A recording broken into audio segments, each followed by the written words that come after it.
Olá, alunos!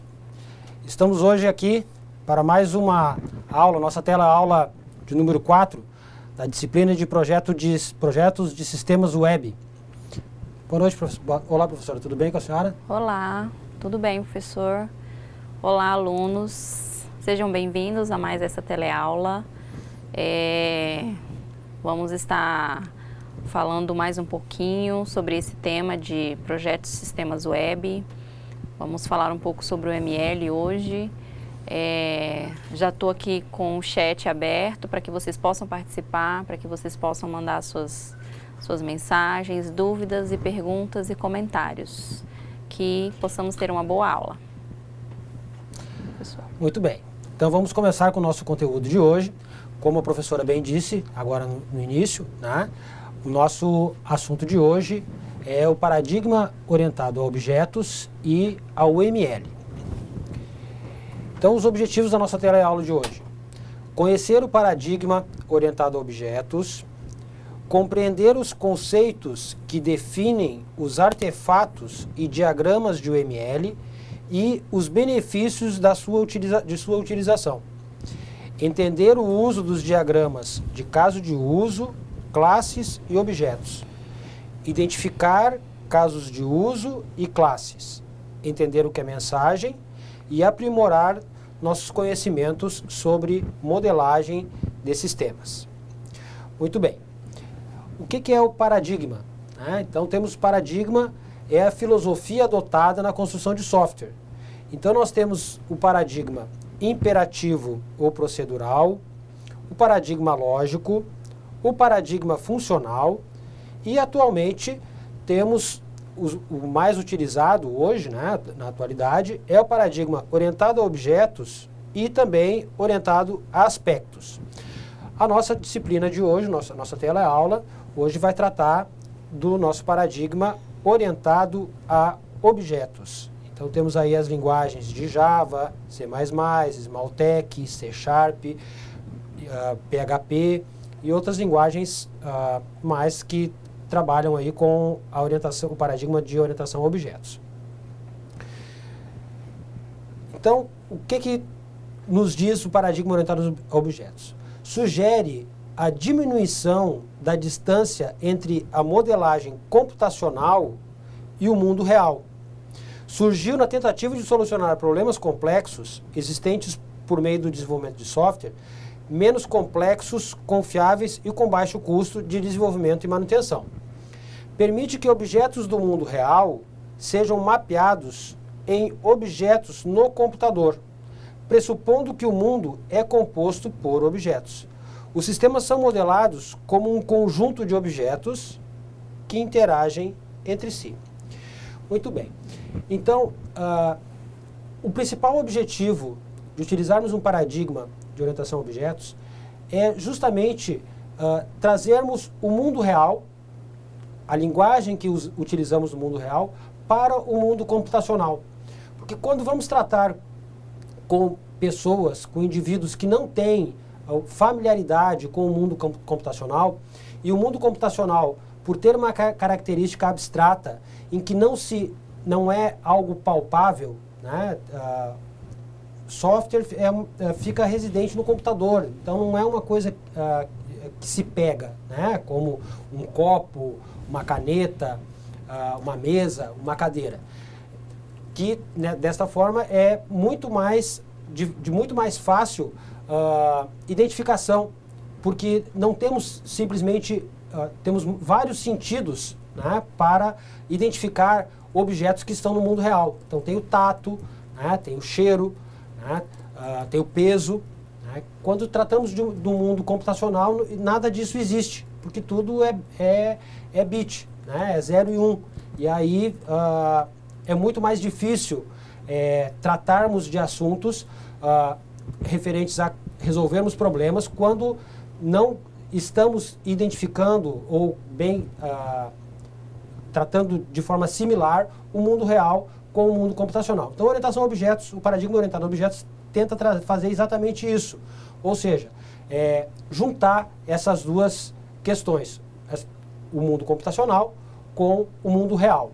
E, desta forma, temos, então, podemos ter objetos, e aí a conexão, a comunicação entre esses objetos é que trará, então, as funcionalidades das nossas aplicações. O que é um objeto? Um objeto são características, tem as suas características definidas pelas classes. Cada objeto tem sua própria identidade. Objetos com a mesma característica e mesmo comportamento são agrupados em uma classe. Classes são espécies de montadoras de objetos que definem suas características, como quais funções são capazes de realizar e quais os atributos que o objeto possui. Uma classe geralmente representa um substantivo.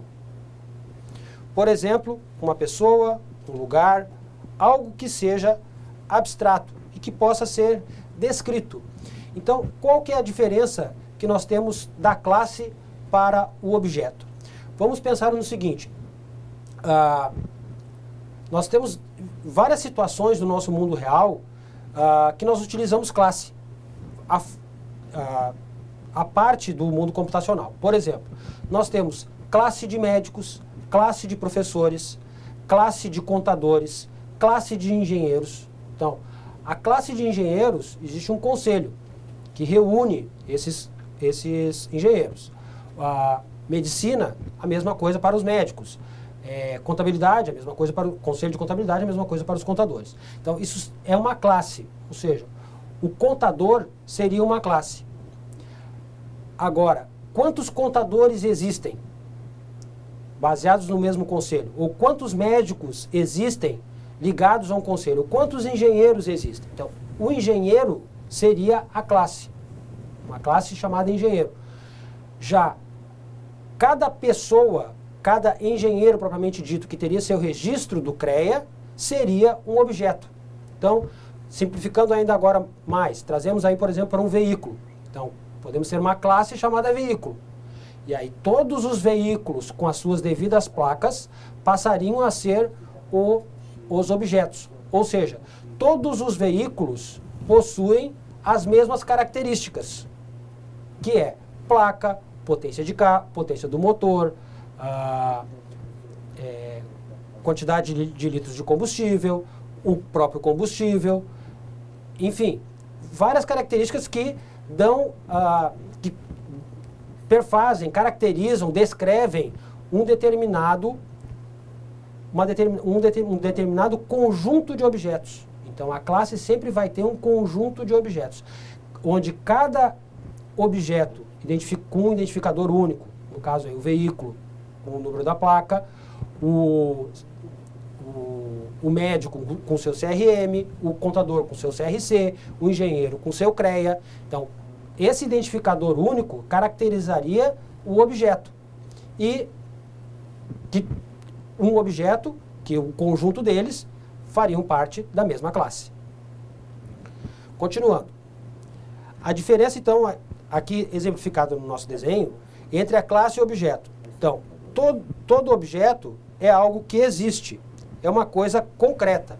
Já a classe é considerado como um modelo ou projeto de um objeto, algo que não se pode tocar.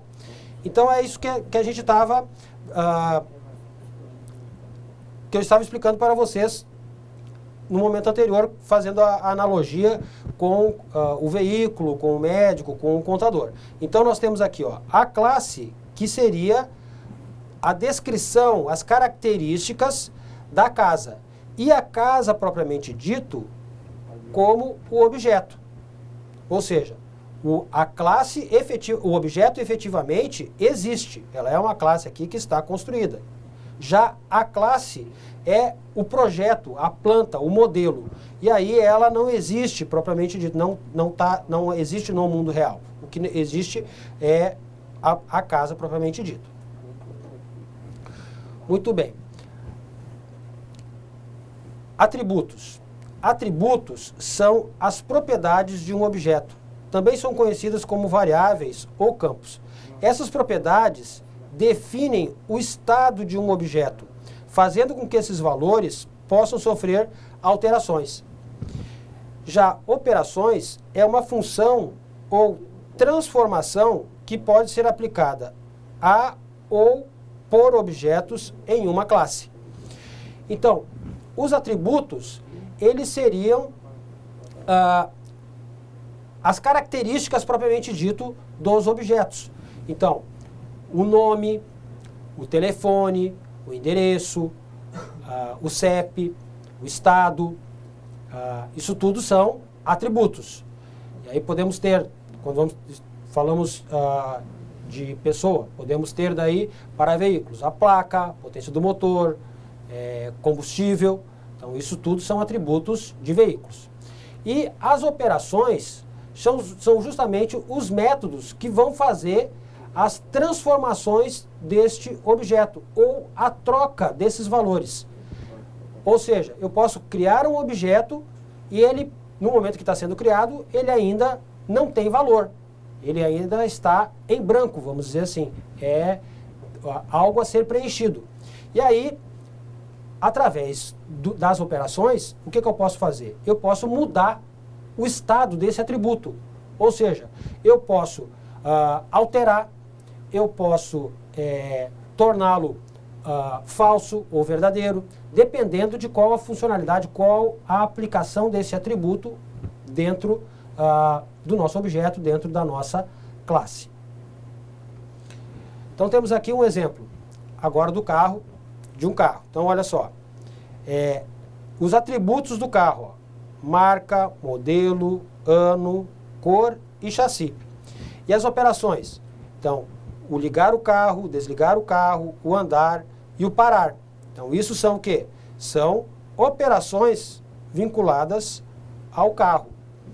E aí veja que assim, todos os 3 carros que nós estamos vendo aqui no exemplo, são 3 carros diferentes, mas que possuem estes mesmo conjunto de atributos aqui. A marca, o modelo, o ano, a cor, o chassi. Todos eles têm esses atributos que vão, de acordo com o objeto, mudar os seus valores.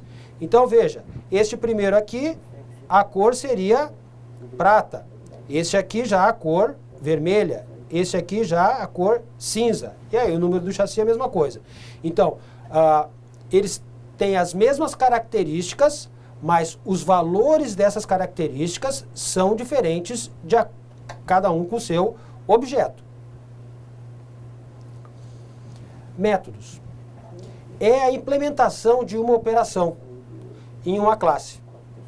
Faz a execução de ações que são dadas através de mensagens, tendo como função o envio de uma solicitação ao objeto, para que seja efetuada a rotina desejada. Mensagem é uma chamada a um objeto para invocar de seus métodos, ativando um comportamento descrito por sua classe. Então, o que temos? O método é a implementação de uma operação. Ou seja, o método é o código propriamente dito, né? Que, como um método, eu vou ter as partes dele. Então, o nome, os seus atributos e o tipo de retorno, que pode ter ou não. Eu posso ter um método que é void, no caso das nossas linguagens derivadas de C, que não retorna nada.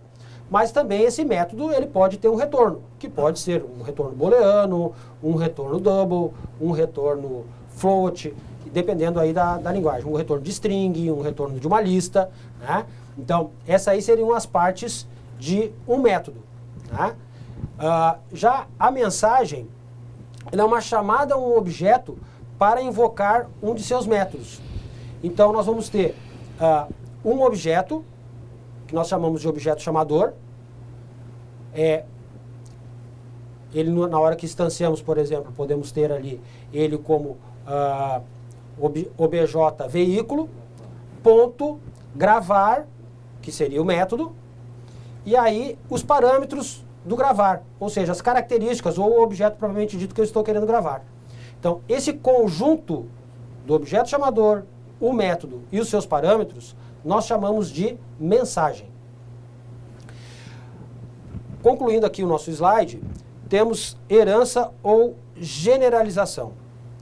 Uma classe pode estender todas as características de outra e adicionar algumas coisas a mais. Então vejam, nós temos aqui uma classe pessoa, que tem os atributos nome e idade. Com essa representação de uma setinha fechada, isso significa em UML a representação de generalização, certo?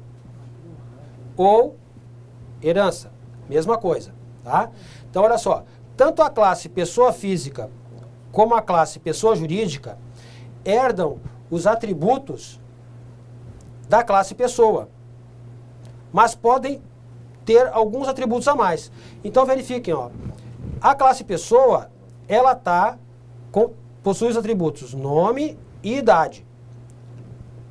Quando nós aplicamos a herança, a pessoa física recebe aqui o nome e a idade, que são os atributos da pessoa. Mas, além disso, a pessoa física recebe o CPF e a pessoa jurídica recebe o CNPJ.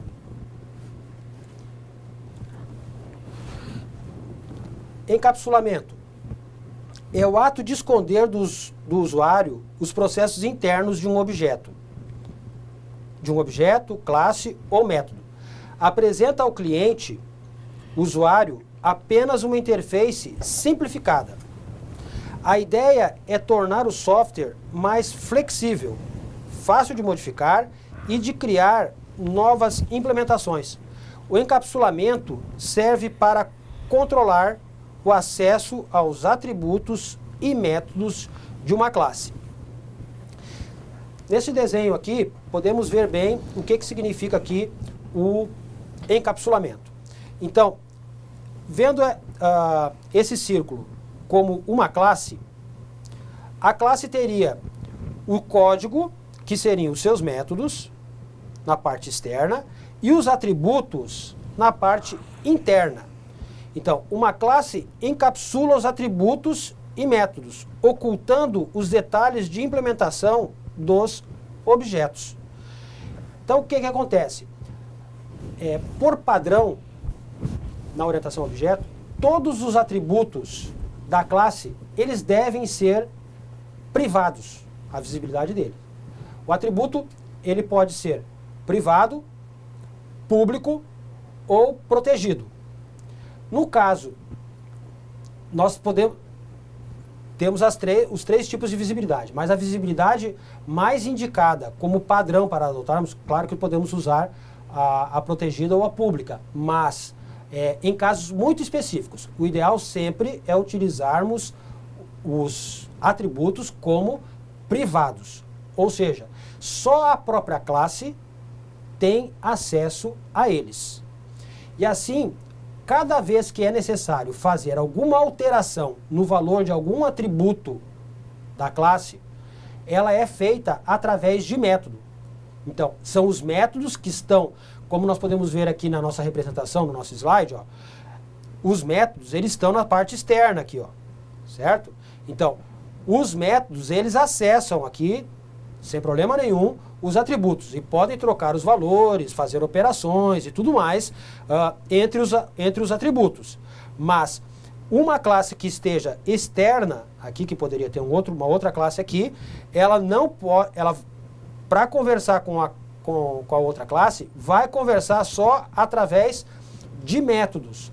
Mas uma classe nunca vai conseguir acessar diretamente os atributos da outra classe, pelo menos por padrão. E a mesma coisa ao contrário. Então, sempre os atributos, eles devem ser alterados por métodos e nunca nunca diretamente no valor do atributo, porque o atributo ele deve estar encapsulado, ou seja, com a sua visibilidade privada. E os métodos, sim, os métodos eu posso ter eles também, públicos ou privados, mas Obviamente que a classe terá que ter obrigatoriamente métodos públicos, para que possa haver uma comunicação entre outras classes. Se todos os métodos de uma classe forem privados, automaticamente nenhuma classe vai poder se comunicar com ela, porque o método está com visibilidade pública. Então, os métodos, por padrão, são públicos e os dados são privados. Esse aí é o nosso padrão. Muito bem. Uma outra característica da orientação a objetos é o polimorfismo, certo? Então, o mesmo tipo de objeto, sob certas condições, pode realizar ações diferentes ao receber uma mesma mensagem. Então, a classe carro, no caso aqui do nosso exemplo, ó, vai herdar todos os atributos de veículo, mais os dois métodos criados, caracterizando a sobrecarga. O mesmo método, porém, com parâmetros diferentes em uma mesma classe. Então aí nós temos aí a sobrecarga. Então olha só aqui, ó, nós temos, em todos eles nós temos aqui o método tarifa, certo? Ó, tarifa para caminhão, tarifa para carro e tarifa para moto. Mas veja que nós temos aqui no mesmo carro, ó, nós temos dois métodos, que é um tarifa que não tem parâmetro, que é esse primeiro aqui, e tem um outro método tarifa que recebe um parâmetro que é a quantidade de pessoas. Então, como que a aplicação vai saber qual dos dois métodos chamar no momento que for necessário? Ora, quando o método do carro, o método tarifa do carro for chamado sem parâmetro, é esse que vai ser executado. E quando for passado para o método o parâmetro inteiro, que vai representar a quantidade de pessoas, então o método que vai ser executado é o tarifa com quantidade de pessoas. Então são dois métodos de mesmo nome que vão fazer coisas diferentes. Então esta que é a característica do polimorfismo. Tá? Então, uma linguagem, para ser dita como orientada a objetos, ela tem que poder prover essas três coisas, que são a herança, o polimorfismo e, como nós vimos aqui anteriormente, o encapsulamento. Então, são as três características que uma linguagem orientada a objetos precisa ter: encapsulamento, polimorfismo e herança. Agora entramos no uso, vamos começar o nosso conteúdo de UML. Então, a UML é uma linguagem de modelagem para visualização, especificação, construção e documentação de aplicações. Os elementos essenciais eles nos ajudam a detectar e a organizar os elementos estruturais, os elementos comportamentais da aplicação, os elementos de anotação e os elementos de agrupamento. Então, para cada um desses conjuntos aqui, nós temos um conjunto de diagramas que podemos utilizar para fazer a representação estrutural, comportamental, de agrupamento e de anotação, dependendo do que precisarmos utilizar na nossa aplicação. Elementos estruturais são as partes estáticas de um modelo, representando elementos que são ou conceituais ou físicos. Exemplos: classe, interface e use cases. Então, estas aí são as partes que nós temos como conceituais, né, que são os conceitos. Nós vimos no nosso slide um pouquinho no começo dos primeiros slides que nós passamos ali, que a classe ela é representada por substantivo, né? Então o que acontece? O substantivo nada mais é do que também um conceito. Então, esse conjunto de substantivos de uma aplicação que devem ou que vão precisar ser implementadas, vão representar a parte conceitual da nossa aplicação. Então, o conjunto dessas classes, desses substantivos que precisam ser implementados, que precisam ser estruturados, que precisam ser caracterizados, eles vão representar a nossa parte conceitual da nossa aplicação. Além disso, o componente, nó e nó. E os elementos comportamentais são as partes dinâmicas dos modelos da UML. Então aí temos os exemplos da interação, que especifica um conjunto de mensagens trocadas entre objetos. E máquinas de estado, que especifica sequências de estado de um objeto. O que nós mais utilizamos, tá, quando estamos falando de comportamental, é justamente o de interação, os diagramas de interação. Que interação não existe um diagrama de interação, mas vários diagramas que podem demonstrar, alguns diagramas que podem demonstrar a interação de uma aplicação, que é justamente especificar um conjunto de mensagens trocada entre objetos. E os elementos de agrupamento, que são partes organizacionais dos modelos de UML, que temos aí daí os pacotes, que são o quê? Mecanismos para organização de elementos dentro de grupos. Tá? Pacotes, eles podem, em UML, conter qualquer artefato de UML. Então eu posso ter um pacote de atores, eu posso ter um pacote de diagramas, eu posso ter um pacote de pacotes. Tá? Então ele serve para organizar o meu conjunto, o meu projeto como um todo. Então eu posso começar com um pacote e dentro desse pacote eu ter outros pacotes menores e dentro desses outros pacotes menores ter outros pacotes. Então eu posso organizar todo o meu projeto com pacotes, que vão ser nada mais do que partes da minha aplicação. Então eu posso ter um pacote para os meus diagramas de caso de uso, posso ter um pacote para os meus diagramas de classe, posso ter um pacote para os meus diagramas de sequência e assim um pacote para os meus atores, né? E um pacote onde eu tenha esses outros pacotes dentro, né? Então a minha aplicação pode começar sendo um único pacote. E aí nós temos os elementos de anotação, que são o quê? São as partes explicativas dos modelos da UML. São comentários que você aplica para descrever, iluminar e remarcar elementos no nosso modelo. A nota é um símbolo contendo restrições ou comentários que são melhores expressadas em texto.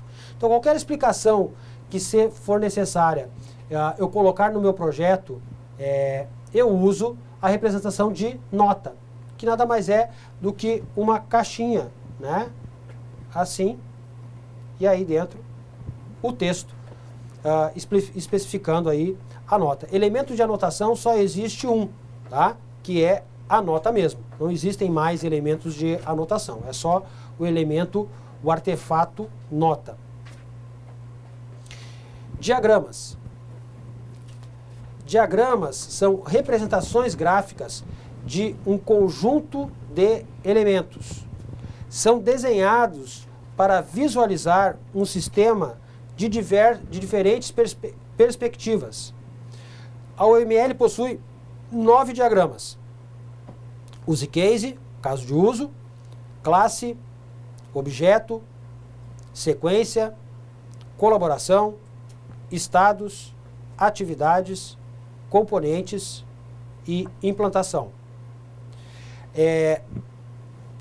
Nós, na nossa teleaula de hoje e na nossa próxima, nós vamos ver basicamente estes 4, tá? Que são os mais utilizados, certo? Que é o de caso de uso, de classe, de objeto e de sequência. E ainda podemos dizer que os 3 principais são caso de uso, classe e sequência. Tá? Nós vamos ver ainda na aula de hoje que o diagrama de objeto ele é muito parecido com o diagrama de classe. Então, começando com nossos diagramas. Diagrama de caso de uso. Um diagrama de caso de uso representa de forma muito abstrata o fato de que um ator usa um caso de uso de um sistema. Seus principais componentes são atores e casos de uso. Atores são representados por bonecos e casos de uso por elipses. Os casos de uso, eles podem nos dar uma visão, vários, como a gente já viu no slide anterior, a UML, os diagramas, eles são justamente para para nós podermos representar visões diferentes do nosso projeto. Então, nós temos a visão de projeto, a visão de implementação, a visão de implantação, a visão de processo. E junto disso tudo, a visão de caso de uso. Um conceito-chave. O modelo que descreve os casos de uso do sistema e os atores relacionados. Então, nós temos três partes aqui quando estamos falando dos casos de uso. Nós temos os atores, as elipses, que são propriamente os casos de uso, que são, e aqui, quando nós estamos falando das elipses, são os nomes dos casos de uso propriamente ditos, e a especificação. E aí nós temos na especificação como a parte principal do nosso caso de uso, que é o detalhamento de como que o caso de uso funciona. Então aqui temos um exemplo de um diagrama de caso de uso. Então, o comprador, um ator de manutenção e o banco. Então, olha só, o comprador realiza transações bancárias, o banco também. O ator manutenção executa relatórios e mantém máquinas de atendimento. Então, aqui nós teríamos os casos de uso e os nomes dos casos de uso, e aqui os atores. E aí, nos casos de uso, nós podemos também ter esses relacionamentos. Então, dois atores se comunicam, se relacionam através de generalização, que, como nós vimos anteriormente, generalização e herança são sinônimos. O ator se comunica com o caso de uso, né? O ator se comunica com o caso de uso. E um caso de uso pode incluir, estender ou generalizar ou herdar outro caso de uso.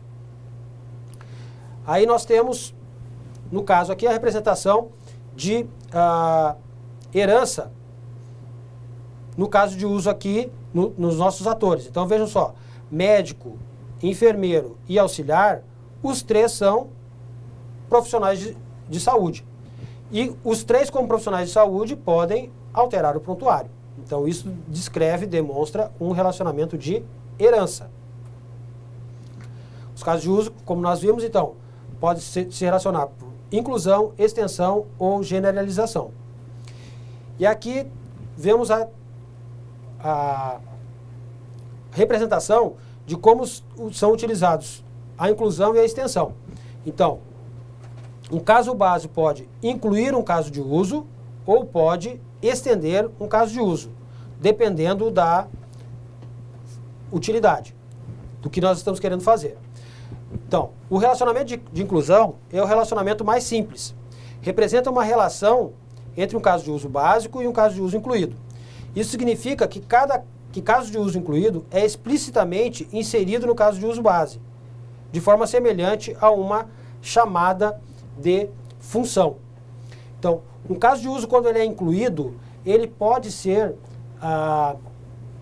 utilizado por outros casos de uso.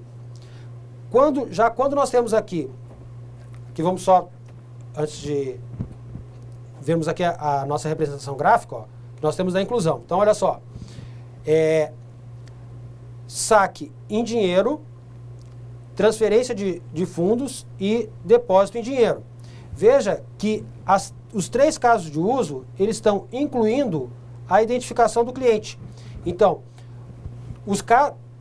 quando o caso de uso ele é incluído, ele é um caso de uso independente. Ele não depende do caso de uso que está fazendo a inclusão.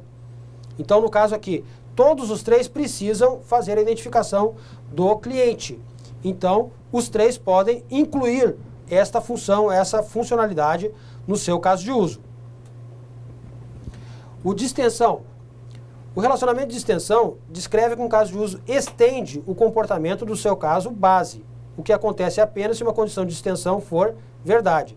A relação de extensão é originária do uso de PETs que não podiam ser alteradas. Então, é simplesmente para nós fatorarmos melhor uma funcionalidade. Então, quando um caso de uso está ficando muito complexo, muito grande, então eu posso estender.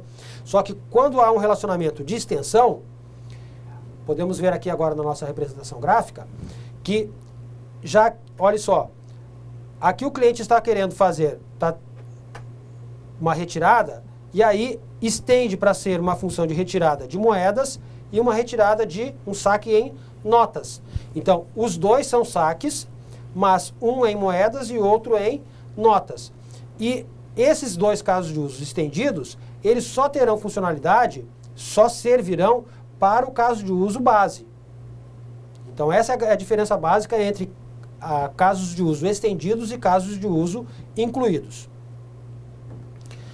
Serve para fatorar um comportamento excepcional ou opcional, que é executado em apenas algumas condições específicas de forma a simplificar o evento base, usada para criar um comportamento adicional a um caso de uso já existente. E agora temos aqui a especificação do caso de uso propriamente dito. Então aqui é o documento. Então veja, ó, controlar cadastro de livro. Qual é o objetivo? Inserir, consultar, alterar e excluir dados de um livro, ou sistema. O ator principal é o usuário, um ator secundário é o banco de dados, uma pré-condição é o usuário ser identificado no sistema. E aí o fluxo principal. O sistema exibe a tela inicial para incluir as informações do cadastro novo do livro. O sistema valida as informações inseridas pelo usuário e emite uma mensagem de dados válidos. E o caso de uso é encerrado. Fluxo alternativo. Consultar cadastro de livros. O sistema exibe a tela de consulta para informar o nome do livro. O sistema exibe a lista de consulta. O sistema solicita a finalização da consulta. O sistema retorna ao passo 3 do fluxo principal. Então, este aqui seria um caso de uso estendido, ou seja, o documento, a especificação. Realmente, aqui o detalhamento que será utilizado para implementarmos a nossa aplicação. Né, professora? Aqui podemos ver que, no caso de uso, nós temos o ator, nós temos o caso de uso propriamente dito, que é a elipse, mas, na realidade, o que nos interessa mesmo, quando estamos falando de caso de uso, é o estendido, né? É o documento detalhando. Isso, exatamente. Na verdade, quando você vai analisar, né, os casos de uso, então essa lista, né, do conteúdo, né, que vai ter lá dentro, então é o que realmente importa. É muito importante, é muito interessante essa parte de diagramas, porque existem, né, ferramentas que vocês podem ver depois mais lá na frente, que vão desenvolver esses diagramas. Então vocês podem estar pensando assim, mas eu vou ter que desenhar isso tudinho na mão, né? Mas existem ferramentas que vão fazer isso, e as próprias ferramentas também já traz uma instrução, né, certinha de como você desenvolver, de como fazer, e aí vocês vão ter essa noção, né, professor? Isso, professora. Exatamente. Uma coisa muito bem lembrada pela professora é a questão das ferramentas. Existem o que nós chamamos de ferramentas case, né, que são ferramentas utilizadas para modelagem de projetos. Então, esses diagramas de UML, necessariamente, eles não precisam ser feitos na mão. Tá? Existem pelo menos aí umas 3, 4 ferramentas no mercado, né? Ferramentas case de UML. Bem fácil, fazendo uma busca na internet, é fácil localizá-las. Né? E aí ela serve para construir esses diagramas de forma bem lúdica, né? Arrastando o ator, arrastando o caso de uso, e para a classe, né? Arrastando a classe, cadastrando os atributos, os métodos, né? Então, de forma bem fácil. Atualmente, como nós estamos trabalhando muito com metodologias já ágeis, né? Se tem utilizado muitos diagramas feitos à mão mesmo.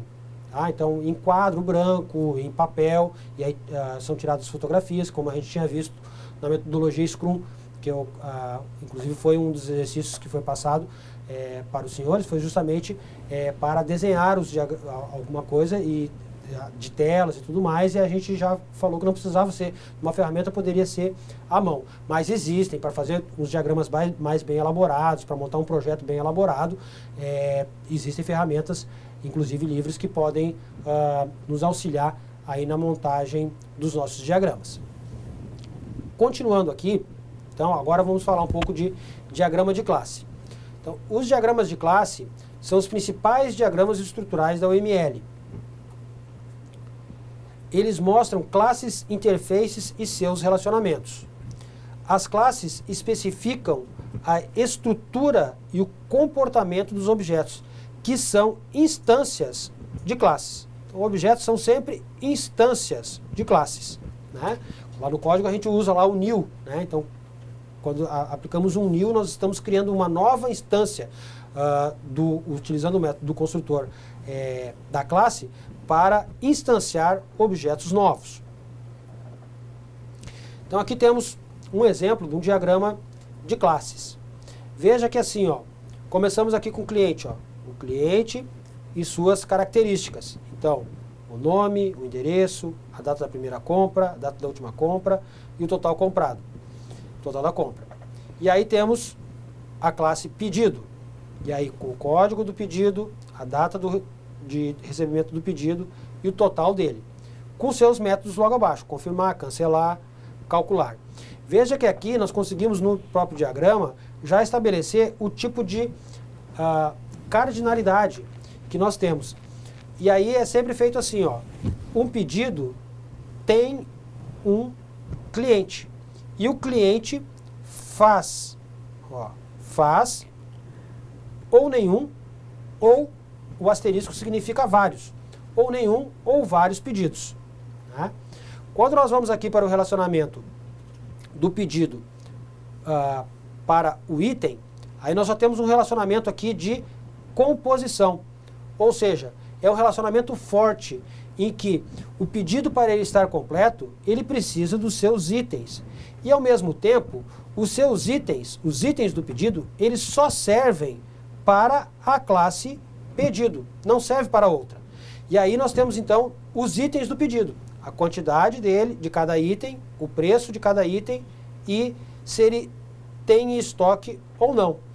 E aqui abaixo nós temos a classe produto. E aí a classe produto se associando aqui com um diamantezinho aberto. Ó. Por quê?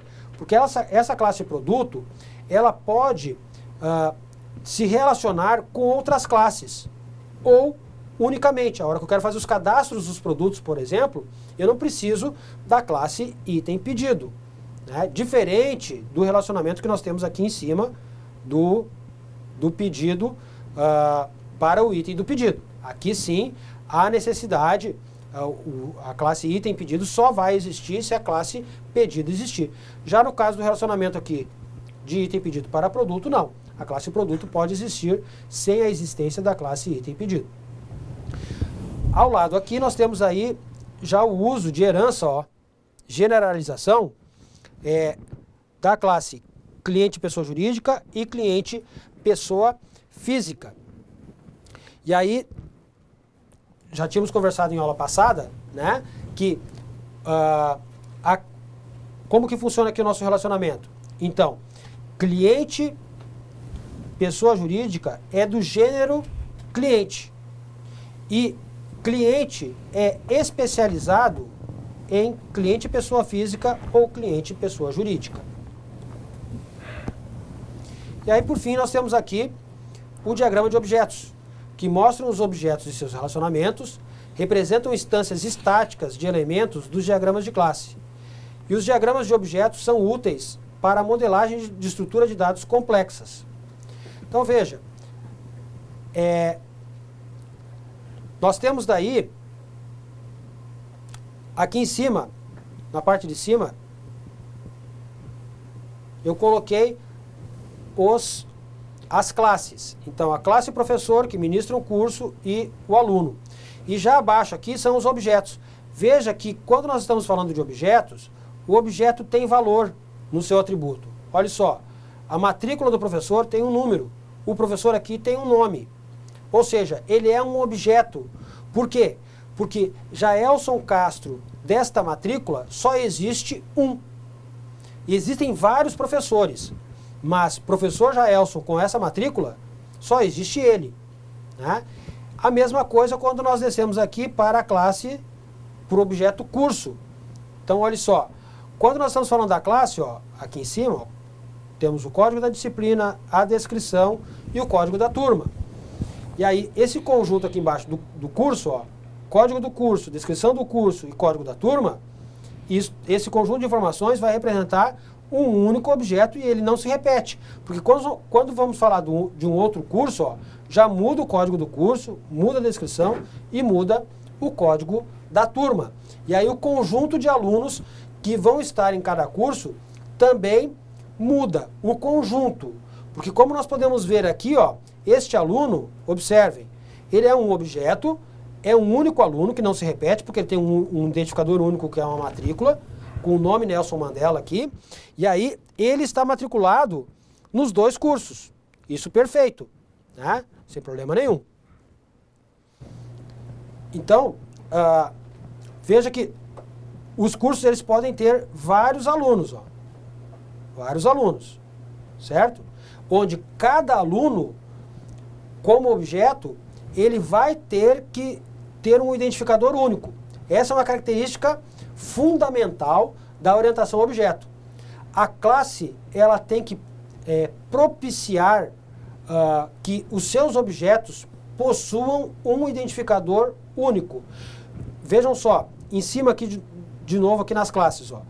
Na classe professor, nós temos a matrícula, é o identificador único do professor. Já o curso tem o código da disciplina e o código da turma.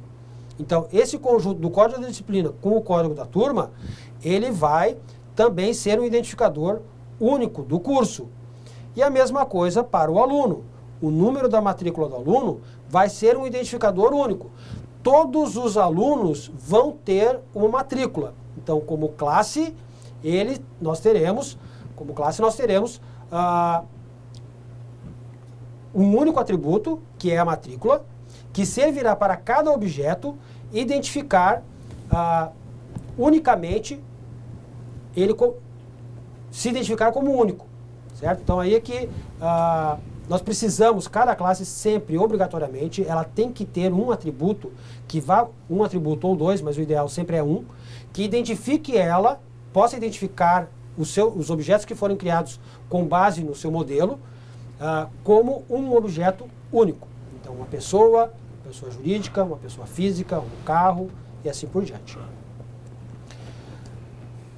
Muito bem, alunos. Então, agora nós vamos partir para a nossa atividade de sala. Espero que o nosso conteúdo tenha surtido o efeito necessário, que os senhores tenham conseguido absorver bem o conteúdo. E daí, né, professora, qualquer coisa, estaremos aí no chat. No chat, exatamente. Aqui aguardando vocês a mandarem suas perguntas, suas dúvidas, suas respostas à atividade. E aí até, né, o próximo bloco da aula.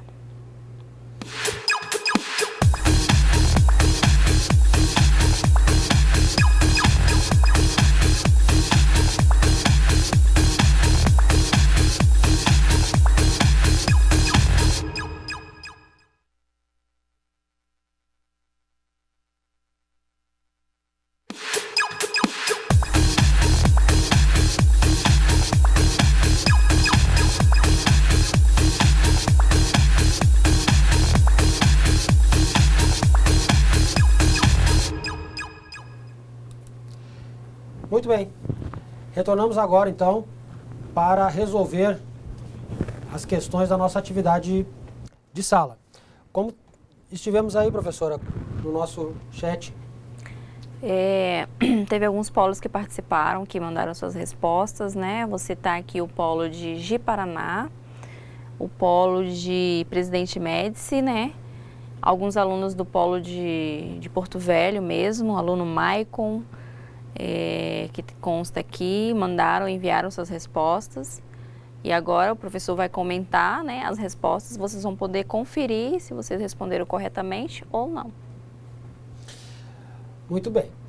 Então vamos para as perguntas da nossa atividade. Qual é o diagrama estrutural mais importante da UML? Como nós havíamos falado, o diagrama estrutural mais importante é o de classe. Para dizer a verdade, o diagrama mais importante da UML, do nosso projeto, é o diagrama de classe. Porque, como já diz a própria categoria em que ele se encaixa, ele é um diagrama estrutural. Então, ele é que realmente define a estrutura da nossa aplicação. Então, ele realmente é o diagrama mais importante. Por quê? Porque é onde nós vamos... Lembre que a gente conversou durante a aula de hoje que os substantivos são classes. E da onde nascem esses substantivos? Lembre que quando nas aulas anteriores, nós falamos de identificar requisitos, né? De fazermos um resumo das funcionalidades da nossa aplicação, né? Contarmos uma história de como que a aplicação vai funcionar, para que vai servir o nosso sistema. Dentro dessas funcionalidades, desse funcionamento da nossa aplicação, quando nós estivermos descrevendo esse funcionamento, obviamente que aparecerão ali substantivos, porque é da escrita, né, o quê? Os substantivos, os verbos, né, e aí o restante das palavras, pronomes e tudo mais, que vão, o conjunto desses três, dos verbos, dos substantivos e dos pronomes, vão dar aí a estrutura de português para nós podermos escrever. Então, assim, quando nós estamos falando de substantivos, qualquer substantivo que estiver aparecendo nos nossos requisitos ou no nosso resumo da nossa aplicação, ele é um candidato a ser uma classe. Sempre que nós identificarmos um substantivo no nosso texto, nós precisamos perguntar, esse substantivo, ele precisa ser controlado pela aplicação ou não? Se ele precisa ser controlado pela aplicação, então, obviamente, ele terá que ser uma classe. Então, aonde nos aparece a palavra produto dentro da nossa aplicação, a gente precisa perguntar, produto, muito bem, é um substantivo. Esse substantivo terá que ser controlado pela aplicação? Terá. Então, obviamente, ele será uma classe. Cliente. Cliente é um substantivo. O cliente, ele precisa ser controlado pela aplicação? Precisa. Então, também será uma classe. E assim por diante. Pedido. Pedido é um substantivo. Também a pergunta. O pedido como substantivo é um substantivo que deverá ser controlado pela aplicação? Sim, deverá. Então, é um substantivo candidato à classe. A diferença de um substantivo que é candidato a uma classe e um substantivo que é candidato a um atributo vai depender do conjunto de valores que eu preciso para caracterizar este substantivo. Por exemplo, vamos pensar assim, nome. Nome é um substantivo. Agora, quantos tipos de valores eu preciso para poder caracterizar um nome? Uma única string é suficiente para eu identificar um nome. Então não há necessidade de eu ter uma classe chamada nome, e sim uma classe cliente. Uma classe cliente, sim, uma classe cliente, um único valor, um único tipo de valor, ou seja, um booleano, um decimal, um inteiro, uma string, uma data, ele não tem como ser um cliente ser identificado por um único tipo de valor. Eu preciso de um conjunto, eu preciso do nome, eu preciso do endereço, eu preciso do limite de crédito. Então, são vários atributos, são vários substantivos que vão vão fazer parte de um conjunto maior que será a classe. Então, quando nós temos obrigatoriamente que ter mais de um tipo de valor para representar um substantivo, esse substantivo ele é um candidato à classe. E aí esse conjunto de classes, cada um com seus atributos, todo esse conjunto é que nós vamos poder construir o nosso diagrama. E aí construir o diagrama com as associações precisas entre uma classe e outra. E aí nós teremos então realmente a nossa parte estrutural do sistema, que é, como eu falei, a parte fundamental, básica da aplicação. Nós teremos ele bem desenhado, bem descrito. Então, respondendo de novo a nossa primeira pergunta, qual é o diagrama estrutural mais importante do ML? É o diagrama de classes. Segunda pergunta, como podemos diferenciar classes de objetos? Muito bem, classes de objetos. Classe é, como nós falamos, é a planta baixa, né? É o modelo que servirá para a construção dos objetos. Então, a classe, ela é única, né? Porque a classe, ela possui características. Então, nós falamos estamos falando da classe cliente. Então, a classe cliente, ela possui características. Quais são as características dela? São os seus atributos, ou seja, o nome, o telefone, o endereço, o limite de crédito. Então, isso são o quê? São atributos, são características dos clientes. Então, é uma classe que agrupa um conjunto vai ser um modelo para a construção de diversos objetos que serão agrupados pelas mesmas características. Então, aí nós podemos ter um cliente chamado João, do CPF 111, nós vamos ter o cliente Pedro, e aí com o seu CPF, aí nós vamos ter, enfim, vários clientes, cada um com as suas características próprias. Ou seja, quando nós estamos falando da classe, a classe tem características, mas não tem valor. Quando estamos falando de objeto, aí o objeto tem valor. Nós vimos na hora que nós estamos mostrando ali o diagrama, que nós mostramos os dois, né? O diagrama de classes e o diagrama de objetos, que o diagrama de classes nós temos lá só a lista dos atributos de cada classe, mas não temos ali os valores do objeto, porque não é próprio do diagrama de classe, porque a classe ela vai dar a parte do modelo, quais são as partes que o modelo vai ter, mas os valores do modelo, da classe, ela só passará a ter quando deixar de ser uma simples classe para passar a ser um objeto, ou seja, ele ser instanciado. Então, quando eu instanciei um objeto e atribuí valor aos seus atributos, então daí ele deixou de ser uma classe e passou a ser um objeto. Uma outra característica, ele é único. A classe precisa, como nós falamos durante a aula, prover um mecanismo de identificação única do objeto, para que não haja conflito. Porque senão nós vamos ter, imaginem, se nós não tivéssemos um atributo chamado CPF, por exemplo, que nós só tivéssemos atributo para uma pessoa, tivéssemos só o atributo nome. Nome é um bom atributo para funcionar como identificador único de uma classe? Não é. Por quê? Porque nós temos homônimos. Então, quantos Marcelos não vão ter? Claro que Marcelo de Araújo Resch, que é o meu nome, é mais difícil ter homônimo, mas não é impossível. Com certeza existe. E aí, se nós partirmos para nomes mais comuns, mais fácil ainda de termos homônimos. E aí, deixa de ser um identificador único. Já outra questão que nós temos um perigo muito sério com relação a nome como identificador único. O nome ele pode ser abreviado. Então, eu sou mais conhecido como Marcelo Resch e não Marcelo de Araújo Resch. Então, em algum momento eu posso ser cadastrado em alguma aplicação como Marcelo Resch e posso ser cadastrado na mesma aplicação como Marcelo de Araújo Resch. O que vai acontecer? Dois nomes diferentes, mas que na realidade estão representando a mesma pessoa. Então é um problema sério essa questão de utilizarmos o nome como identificador único. É necessário usarmos outra característica, né?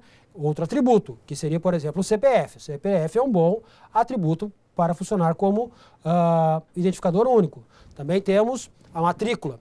Matrícula também, quando estamos falando de escola, é um identificador ótimo para funcionar, porque ele não vai se repetir, né?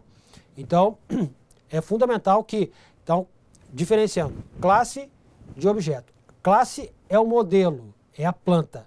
E objeto é algo que já podemos ter como real, existe, tem valor. Então, objeto tem valor, classe tem característica, certo? Terceira pergunta. Explique com suas palavras para que serve um diagrama de casos de uso. Então, um diagrama de casos de uso, ele serve para dar uma visão do contexto das funcionalidades que deverão ser implementadas, ou uma visão macro das funcionalidades que serão implementadas, dos requisitos, enfim, que serão implementados na nossa aplicação. Então, essa é vamos dizer, a utilidade fundamental, básica do nosso diagrama de casos de uso. Então, eu tenho lá os atores, e aí os casos de uso, representados sempre inicialmente por um verbo para identificar uma ação. Tá? Em algumas apresentações a gente viu ali, hoje aqui no nosso exercício, né? Então, nós temos lá consultar, realizar pedido, efetuar pedido, manter cadastro, manter cliente, manter produto, né? Então, são sempre verbos no infinitivo que vão dar uma ação, vão determinar qual será uma funcionalidade macro do caso de uso, certo? Uma outra questão do caso de uso importante nós fixarmos é que o caso de uso, ele não pode ser uma única ação. Tá? Veja que quando nós passamos para o caso de uso expandido, que foi aquele quadro texto, né? Daqui a pouquinho eu vou recapitular com os senhores, nós tínhamos ali que o caso de uso era cadastrar livro. Ou seja, quando nós estamos falando do cadastrar, não é simplesmente a ação de gravar, mas a ação de consultar, de gravar, de apagar. Então, uma única ação não significa um caso de uso, certo? Ele, para ele ser dito como um caso de uso bem construído, ele precisa realmente ter um conjunto de funcionalidades para funcionar, certo? E aí nós temos a quarta pergunta, que é: exemplifique um elemento de agrupamento. Tá? Então, elemento de agrupamento, nós falamos durante a aula, é o pacote. Né? Então, nós temos o pacote como o elemento de agrupamento mais utilizado para a organização da nossa aplicação, certo? Então, nós podemos ter dentro de um pacote outros pacotes, podemos ter diagramas, vários diagramas, e aí podemos ter um pacote de diagramas de classe, um pacote de diagramas de caso de uso, um pacote de atores, um pacote de diagramas de sequência, um pacote de diagramas de atividade. Ou seja, eles devem servir como uma ferramenta, um artefato para organizar todos os componentes da nossa aplicação, certo? Então, ele é extremamente útil, porque nós conseguimos ter uma visão, quando nós estamos trabalhando dentro de uma ferramenta case, como eu tinha falado já durante a aula, nós estamos utilizando uma ferramenta case, ela serve muito para nós organizarmos e termos um senso, uma navegabilidade por profundidade. Então, quando nós estamos num nível de abstração mais alto, eu estou vendo só o pacote da aplicação como um todo. Conforme eu saio abrindo os pacotes, então eu consigo ter um maior detalhamento daquilo que eu quero ver. Então lá eu vou conseguir ver um pacote para cada diagrama. Eu estou querendo chegar no diagrama de classe, obviamente eu vou acessar o pacote de diagrama de classe. Eu estou precisando ver o pacote de casos de uso, da mesma forma. Recapitulando aqui o nosso diagrama de classe, temos aqui, eu havia falado com os senhores que nós temos aqui 3 tipos de associação mais os utilizados quando nós estamos associando as nossas classes. Nós temos essa primeira associação aqui, que ela é uma associação simples. Tá?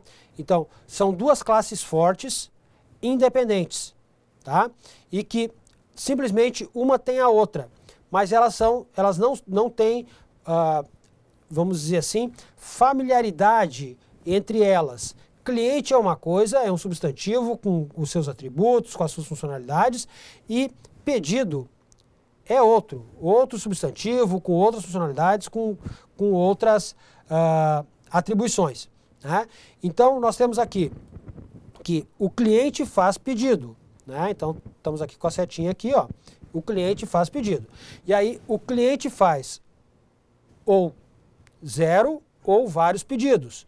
E um pedido sempre vai ter só um cliente. Né? Então, veja que só pelo diagrama eu já consigo ter uma noção do que é como que essa minha aplicação vai funcionar. Então, o meu pedido vai ter um cliente e um cliente vai poder ter um ou mais pedidos. Quando nós vamos descendo aqui no sentido do pedido, nós temos daí o diamantezinho fechado. Esse diamantezinho fechado, ele tem o nome de composição. Certo? Então esse diamante, ele se chama composição. Por quê? Porque os itens compõem o pedido. E por ele ser fechado, ele já demonstra que ele já tem como significado que os itens só vão servir para o pedido. E não só isso. O pedido só estará completo se tiver os seus itens, senão não estará completo. Quando nós falamos aqui do diamante de baixo, esse diamante aberto, ele se chama agregação, certo? Agregação. Então, quando nós temos um diamante de agregação, a associação, a dependência, ela é fraca. Ou seja, essa classe produto, certo? Ela pode existir sem a classe item pedido, sem problema algum. Da mesma forma, o item pedido, ele vai poder ser instanciado, ele vai poder ser criado sem ainda ter o seu produto, mas obviamente, para ele estar completo, ele precisa do produto. Então, não é porque o diamante é aberto que não será obrigatório a presença do produto dentro do item. Não, será obrigatório. Só que a forma de associação do produto com o item, ela é mais fraca. Por quê? Porque o produto ele pode funcionar sozinho, ele pode atender outras classes que não a classe item pedido. E não só isso, a classe produto, podemos aqui afirmar que ela é uma classe que ela pode muito bem funcionar sozinha. Por quê? Porque no momento que eu estou ainda cadastrando os produtos que eu vou começar a trabalhar, ela pode muito bem ainda não estar associada com nenhuma outra classe. E aí, depois dela ter... que nós chamamos essas aí das classes básicas, né? Então, as classes básicas da aplicação, ela pode muito bem tá sendo cadastrado de forma independente, ainda sem ter uma associação mais forte. E aí, no segundo momento da aplicação, sim, ela ser associada. Claro que classes independentes, elas não têm razão de existir, porque na orientação a objeto só faz sentido a existência de classe a partir do momento que ela se comunica com outra. Porque essa comunicação de uma classe com a outra é que vai gerar o conceito da orientação a objeto que nós vimos no início da aula. que é o quê? É um objeto poder se comunicar com o outro através de mensagem. E aí nós falamos ainda no decorrer da aula que nós temos lá a mensagem com as suas 3 partes: o objeto chamador, o método e os parâmetros, né? Então veja, como que funcionaria essa questão de mensagem na prática quando nós temos pedido com a classe cliente. Ora, quando eu digo que o pedido tem um cliente, é porque na classe pedido eu vou ter obrigatoriamente que ter um objeto cliente. Eu vou ter que ter. E aí, esse objeto cliente, quando eu quiser localizar o cliente deste pedido, o que vai acontecer? Eu vou colocar objeto cliente ponto localizar e aí o parâmetro que eu vou pedir para o meu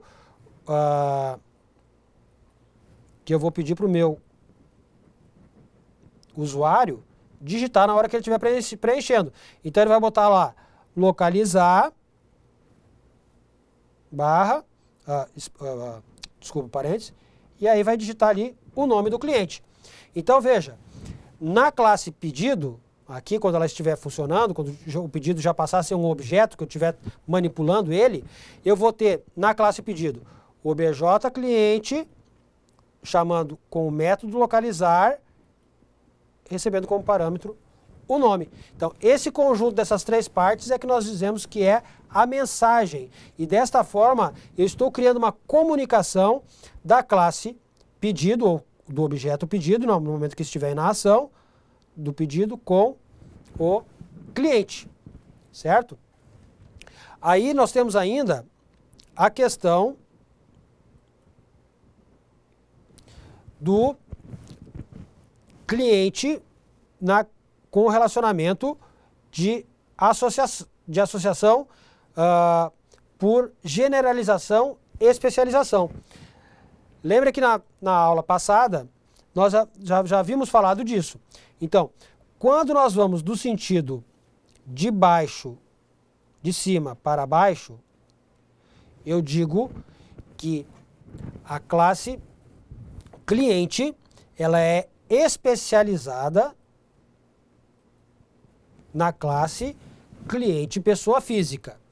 E quando eu vou de baixo para cima, eu digo que a classe cliente pessoa jurídica, ela é do gênero cliente, certo? Então, desta forma, nós fechamos a questão das nossas, vamos dizer aqui, 4 principais associações entre classes.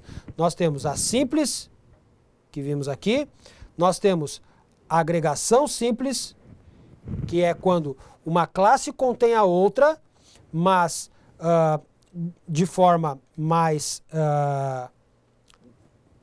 fraca, e temos aqui a agregação forte, também chamada de composição, que é o diamantezinho fechado. Esse aqui sim significa que a classe itens de pedido só vai fazer parte para a classe pedido.